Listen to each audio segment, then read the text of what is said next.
This is, I think, in my unbiased opinion, the most exciting field at the moment.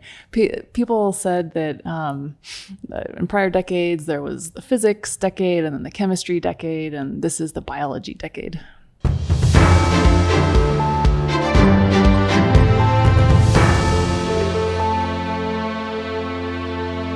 Hey, Maureen, welcome to American Optimist. Thank you for having me. Maureen, you're the CEO and founder of Hexagon, and you were previously at Stanford. What was your role there? I was a director at the Stanford Genome Technology Center. I guess Sir Alexander Fleming discovered penicillin, right, in 1928 when he was observing fungi, which is obviously a very important drug. And we've had statins, we've had a lot of other things. So this is it's an important area. And I understand there's all these ways, new technologies allowing us to discover a lot of natural products we couldn't discover before. Tell us a little bit about what you're doing at Hexagon. Yeah. So Hexagon's a drug discovery company focused on oncology and infectious disease. And we discover drugs, just like you said, from natural sources, things called natural products.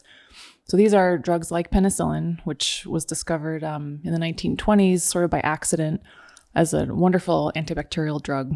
So it evolved in a fungus over millions of years. It's kind of a chemical warfare competition where fungi are always trying to mess with each other. Exactly. Yeah. Microbes and plants are always trying to compete with each other. Signal each other, compete for resources. So penicillin evolved to kill bacteria. It evolved over millions of years to be a really great, potent antibiotic for this fungus to kill off its neighbors in the soil, most likely. Mm-hmm. So Alexander Fleming discovered it by accident. A fungus flew in through his window on a petri dish of bacteria, started killing the bacteria. He figured out the active ingredient, penicillin, which was the first antibiotic. From there, many other antibiotics that were found, about 3/4 of all antibiotics over history were found from natural sources, so microbes and plants. Because of this competitive environment, they evolve ways of killing each other. Yeah, there's all these cool natural weapons, basically. Yeah, there's this constant arms race going where they're having to outcompete, kill each other off. This is the same thing CRISPR came from, where bacteria had to learn how to snip pieces of viruses and remember what they were. So exactly. There's all this natural warfare that's teaching us things. Yeah, there's good parallels there. Yeah, CRISPR was bacteria trying to kill viruses. Yeah. A lot of these other great drugs are bacteria killing each other or killing fungi or plants or animals. And I understand fungi are the most similar to animals in the to us, I guess, in the kingdom of compared to bacteria. There's the tree of life. There's bacteria, viruses way over here. Fungi and humans are actually pretty closely related, surprisingly. And in tree of life, fungi are not animals, but they're right nearby them, sort of. Yeah, they're their own kingdom. And so there's thousands of types of things inside of fungi, and a lot of those echo the things and types of our cells. And so because they learn to fight each other in different ways, they can probably target most things in our cells as well. Exactly. So humans have about 20,000 genes we know now from the Human Genome Project. Fungi have about 6,000 that are the same in humans, or very similar. And I understand there's about 5 million species of fungi in the wild. Yep. And how many of these have we sequenced and studied now, or kind of experimented with in the lab? Have we watched most of them at this point, or we've seen a few of them, or what is it? About 0.1%. You got your numbers good. So scientists estimate there's about 5 million species of fungi on the planet, and only 5,000 have been sequenced. Only 5,000. So 0.1%. So are you out there with buckets of stuff sequencing fungi yet, or do you already have libraries to use right now? We are starting to sequence ourselves. You could send Kevin and Andy out to the jungle for They've asked me. These are some mutual Is that friends. a thing? People should go to the jungle and look for new fungi, and you might find something? So historically, this is how a lot of these drugs were found. Things like Taxol, a cancer drug, rapamycin, a very famous drug for a number of diseases. My friend Peter Attia is really into that one right now. So that one was found in Rapa Nui, Easter Island. Someone who went out digging in the dirt and found this amazing drug. How did that? You just think, oh, this is a drug they found in the dirt and went and sequenced it, or what? In the old days, they didn't sequence. So the exciting new thing is DNA sequencing. The old school way of finding these drugs was, people call it grind and find. So scoop up dirt, grind it up, purify what's there, see if it kills cancer cells, see if it kills bacteria. You test it on stuff. Wow. To just test it directly. And have we always been finding things through the grind and find method, and all of a sudden, I understand we found a lot less over some period of time. So we'd already kind of found what was easy to find through that. Yeah, so a lot of the low-hanging fruit we think has been found through this old school method. People at big pharma companies in past decades would be paid little bonuses to bring back dirt from their vacations do this kind of grind and find search. It was really laborious, really slow. The low-hanging fruit was probably found already. So what's changed really is DNA sequencing. So we can see many more, this 99.9% of microbes that no one has looked at. And you figured out in your postdoc at Stanford, or when you were at the center at Stanford, you figured out that you could look at the DNA and figure out with a good chance what the fungi was trying to target because it was reflected in the DNA. Exactly. Tell us a little bit about that. So this is really what's enabled by DNA sequencing. We can see genes encoding small molecule drugs, things like penicillin, statins, and new chemicals. We can also see that these microbes have to protect themselves from these drugs because they're toxic. So the statins are my favorite example. That's a blockbuster $100 billion cholesterol drug, Lipitor, originally found in a fungus because cholesterol is essential. It just so happens in humans, it's good to lower cholesterol, but it's a toxin for fungi. So this fungus that evolved the statin originally had to protect itself by mutating its own cholesterol. And we can see that in the DNA sequence. So we call it a toxin-antitoxin pair. And so you look at the DNA, and how do you figure out like what part of the DNA is the toxin and what part's the antitoxin? It seems like a hard problem. That part, the first part, is very straightforward. We can see genes that encode different types of chemicals, and that part's pretty easy. Got it. So you know this gene's this chemical, and so over time you kind of figure out, oh yeah, these would be the chemicals that I expect to show up in this sort of thing. Yeah, these types of chemicals. The harder part is the antitoxin. These genes we think, or these genes encoding these chemicals, those chemicals are going to target cholesterol, or they're going to target some cancer-related gene or pathway. That is Hexagon's insight and proprietary effort we've put in finding how these microbes have mutated themselves in a way that gives away what the drug is going to do or what it's going to target. And so Hexagon now is taking different fungi sequences. It's looking for targets, like you said, anti-inflammatory and cancer and other sorts of things. Anti-infectives and cancer. And you're searching, and then you're trying to copy and paste the DNA and print it out. You use. What do you use to put the DNA into? Like, how do you get it to express? Because the fungi won't just come into a lab and like make the thing for you, right? Right. So most of these fungi won't grow well in laboratories. That's part of why only the 0.1% has really been worked on. The 99.9% don't really grow well in the lab.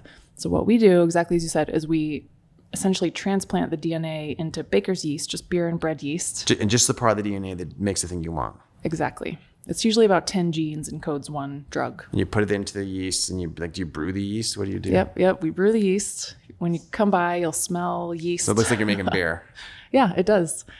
So we brew them and get them to ferment or produce these chemicals, and then we test them. And then you test the chemicals to see what they do. And I understand you were able to find within some fungi that they actually know how to target certain targets that are already famous drugs that exist. So you actually found the fungi and the yeast printed out a drug that already exists in some early cases. Was that right? Yes, exactly. So we, for example, rediscovered the statins and some of these existing drugs.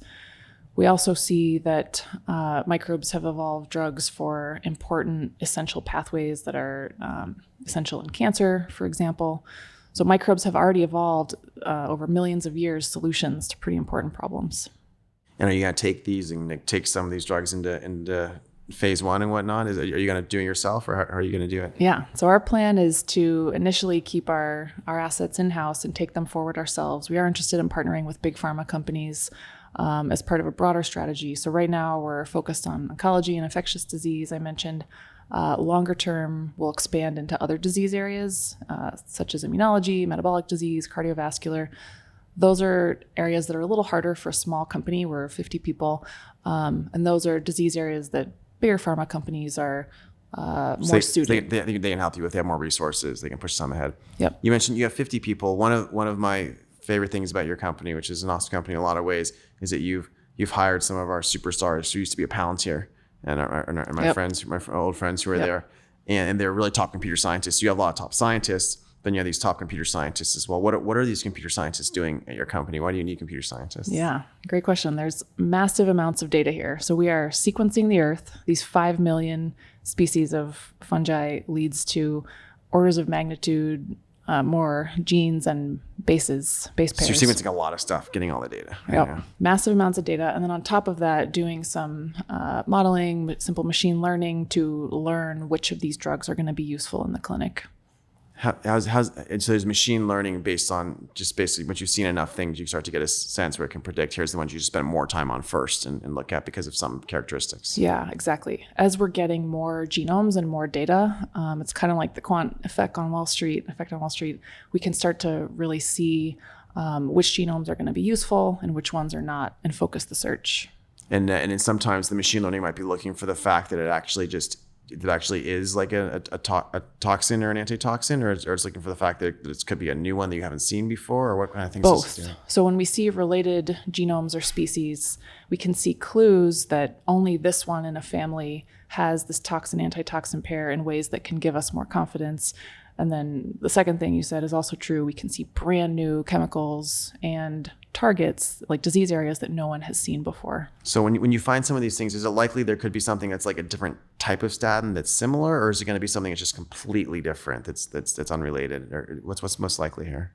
We've seen both. So we've seen, we rediscovered the statins themselves, as I mentioned. We've seen other drugs evolving in that same kind of cholesterol pathway. Mm-hmm. And we also see other totally unrelated chemicals in unrelated pathways that could also have an effect on cardiovascular disease. I feel like, and my friend was telling me in the 50s in science labs, they would take stuff and they'd like just try it out. Like they were learning about radiation and they say, like, this radiation should be safe, and they drink the water and stuff. You guys aren't just trying the statins or anything like that, though. No.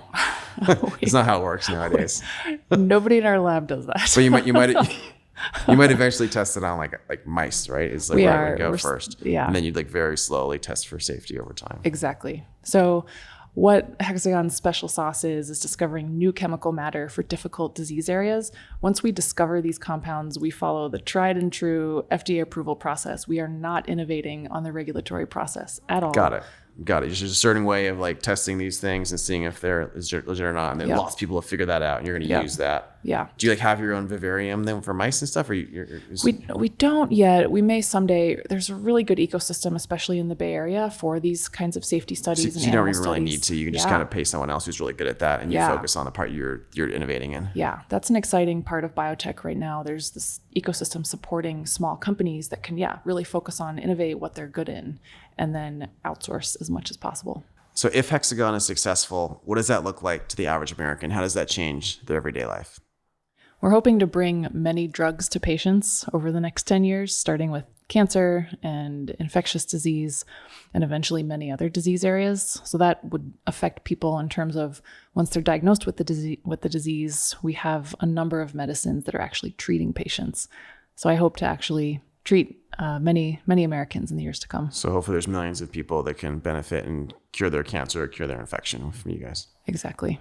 So you have all these really promising drugs, and you're just, maybe some of them will go to what's called IND and then phase 1. How long is it going to take to get some of these to market to help people? Yeah, I mean, it can take 10 years to get a drug to market. Sometimes in oncology, it can be much faster if you have a targeted patient population or a defined patient population. This is why it's so exciting with the advances in DNA sequencing. You can really run your clinical trials much faster, find patients quickly, treat them quickly, get a readout relatively quickly.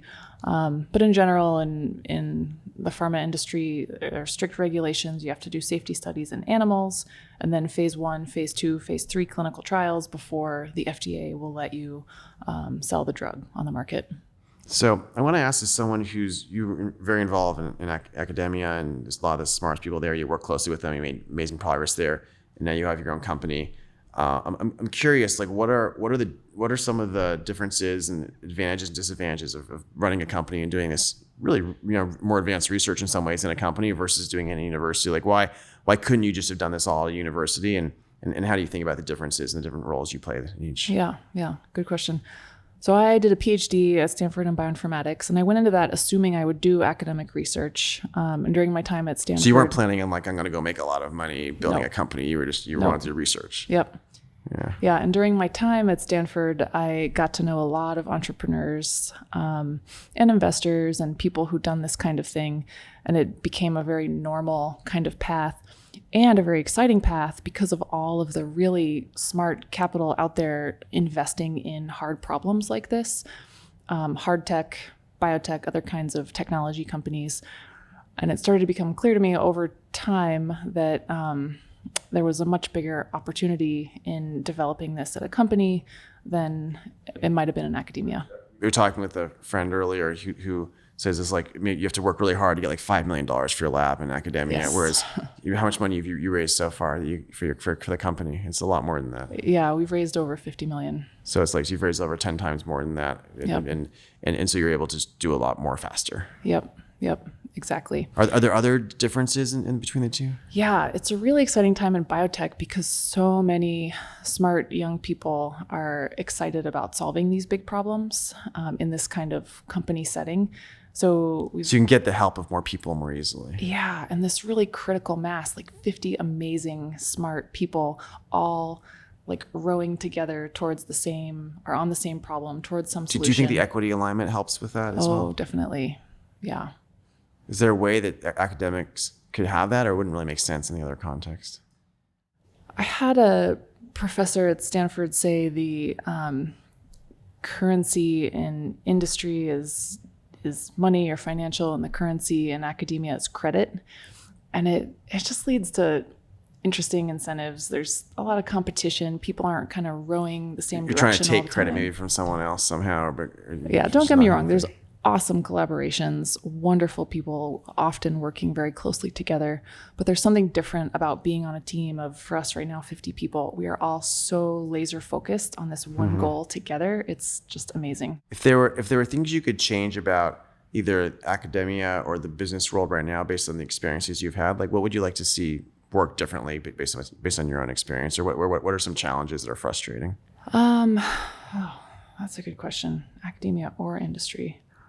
I think in academia, it would be great if more universities gave more exposure to the biotech world. I think I was so lucky at Stanford getting that exposure just by proximity, being in Silicon Valley, knowing so many people who had done it, and being near the Stanford Business School. They had some really great classes. They encouraged PhD students to take classes and learn. So there's some things the academia could actually learn by how things are being done in biotech that are useful. Yeah. That's interesting. And then in the business world, what would you change that you've had to deal with so far? You've raised, I think, is it 2 big rounds of financing or 3 now? Yep. Yeah. A seed and 2 big rounds of financing. Yeah. We need more women in the business world. All these annoying guys you have to deal with on the investment side. Exactly. How do you think we change that? There have been wonderful mentors throughout my career and colleagues, but getting more women would be great. Do you think, is that something let's say Hexagon continues to succeed and it finds a lot of exciting drugs and it cures some form of cancer and helps with all sorts of other problems and becomes a multi-billion-dollar company, and then you personally are going to have a lot of financial resources.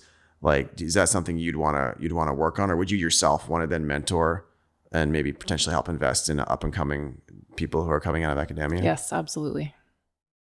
Yeah, I think finding some of these next generation academic stars who maybe are interested in this kind of path but don't quite know how to do it.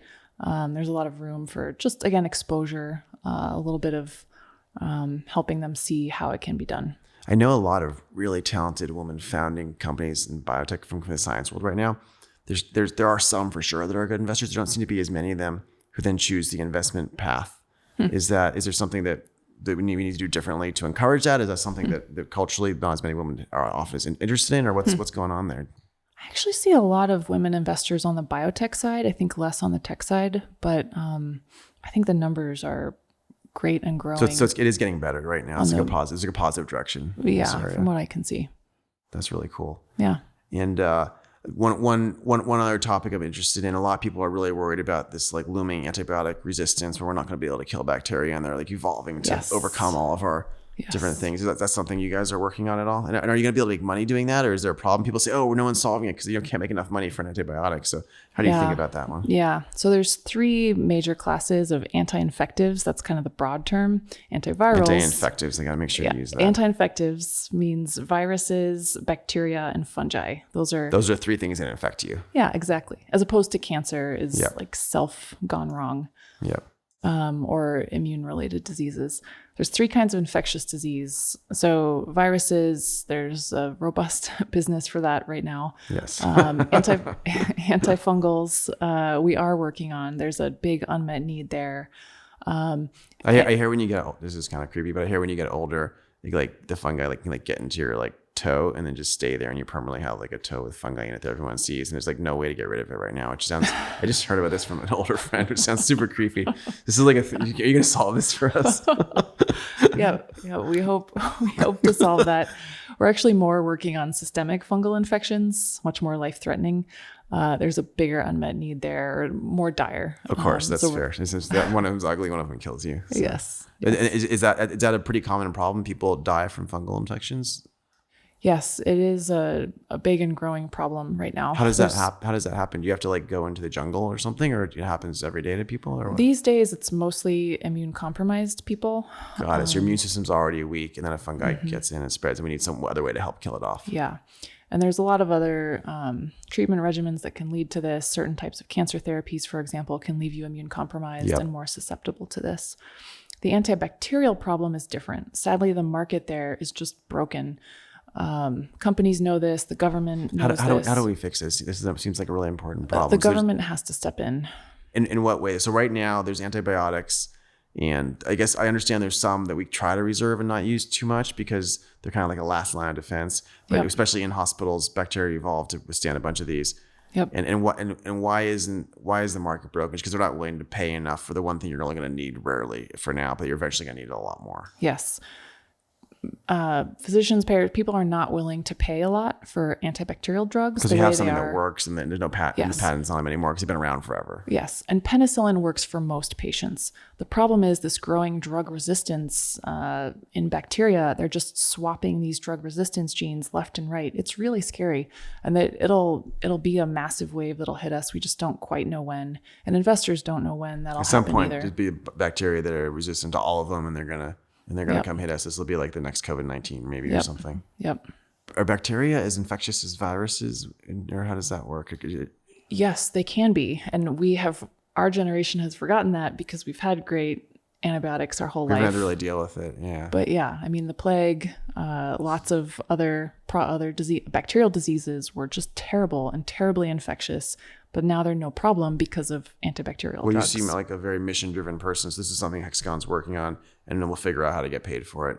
We are not working on it. So we're not able to work on it because there's not a market right now. Exactly. That's frustrating. That's very frustrating. What would it take to work on it? How much money and resources would it take to work on it for you? Well, because someone just sponsored you to do this. Yeah, I mean, something like the government putting out some kind of major prize, like $100 billion prize to get companies really working on it. Would even $1 billion be enough to get someone to work on it? It would be something, maybe? Yeah. But that is some amount of money to get you to be able to invest tens or even a few hundreds of millions of dollars to get there, to then be able to get paid for that work if it works. Yep, exactly. That's very interesting. And why do you think they haven't done this yet? They're just busy doing lots of other things. I think so. And I think they're busy doing lots of other things, and nobody really took it seriously or has taken it seriously. I think COVID is a little bit of a wake-up call. This is kind of like the power grid in Texas when the winter's never been that bad, so we never winterized it. Exactly. And then all of a sudden you have a disaster. And so now they're doing it. But hopefully we don't wait for the bacteria superbug to kill lots of people before we do this. Yeah, I hope not. And there are various things happening in Congress and different parts of the government. Things like giving companies orphan designations or certain kinds of waivers that will really help on the financial side, help push these drugs to market and make it worth the while of the companies and the investors. That's cool. Well, one of the reasons we started American Optimist is because a lot of people are very pessimistic right now about the future of our country. And I think it's really awesome what you're working on. And it's lots of optimism in terms of what you're going to be able to figure out. I mean, are you optimistic on our country overall? And what are you seeing in your industry and in your life right now? I'm so optimistic. It's a really exciting time, especially in biotech, just sticking with that topic. This DNA sequencing, all these breakthroughs here is really exciting, especially in oncology and cancer. We can sequence tumors very easily, get a much better sense of matching different types of cancers with different treatments. So much is going to happen there in the next 5-10 years. And then on top of that, sequencing the whole planet, like we talked about, in order to find therapies, find new types of tools. Are there lots of other things that evolve we haven't seen yet that we could use? Oh, absolutely. I mean, you mentioned CRISPR as one kind of example. So there's drugs, there's CRISPR, there's ideas like engineering viruses to kill cancer.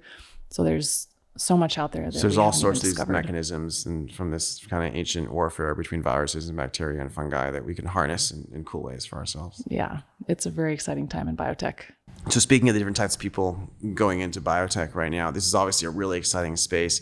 Like, what would you tell the next generation? What should people be thinking about when they're thinking what to study, what to work on? Like, is this a place more people should be going into? Absolutely. And I would say definitely learn how to program, learn how to code. That just opens all kinds of doors, especially in biotech. With all of the massive amounts of data coming out, some facility and programming is really important. Did most of the people in your PhD program know how to code? Yep. And so people should learn how to code if they like biology. That's the. Yep. Biology is a data science at this point. And you think there's going to be a ton of opportunities in this area the coming years? Absolutely. This is, I think, in my unbiased opinion, the most exciting field at the moment. People said that in prior decades, there was the physics decade and then the chemistry decade, and this is the biology decade. Awesome. Well, thanks, Maureen.